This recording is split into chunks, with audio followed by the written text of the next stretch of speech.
దేవుడు కావాలి. దేవుడు కావాలంటే ఆయన వెతకాలి, మనస్ఫూర్తిగా వెతకాలి. దేవుడు లేకపోతే నా బతుకు నాకు అర్థం కాదు, నా భవిష్యత్తు నాకు అర్థం కాదు. ఎందుకని మీరు అందరూ ఇంజనీర్లు అవ్వాలనుకుంటున్నారు, అందరు డాక్టర్లు అవ్వాలనుకుంటున్నారు? ఎందుకు చెప్పండి? ఇంకేం లేవా ప్రపంచంలో? ఇంకేం లేవా అవ్వడానికి? ఆ డాక్టర్ కోర్సు ఫెయిల్ అయితే ఫార్మసీ, అది కూడా ఫెయిల్ అయితే నర్సింగ్, కాదుకూడదంటే అగ్రికల్చర్. కాపీ బతుకులు కదా మనం.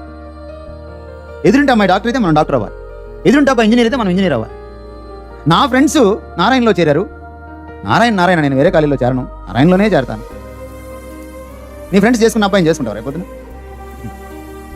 ఎంత దరిద్రంగా లేదు బతుకు?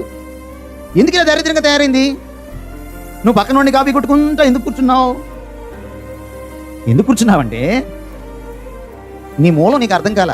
నీ మూలం ఎవరు? దేవుడు. నీ మూలం నీకు అర్థమైనప్పుడు నీ ఒరిజినాలిటీ నీకు అర్థమవుతుంది.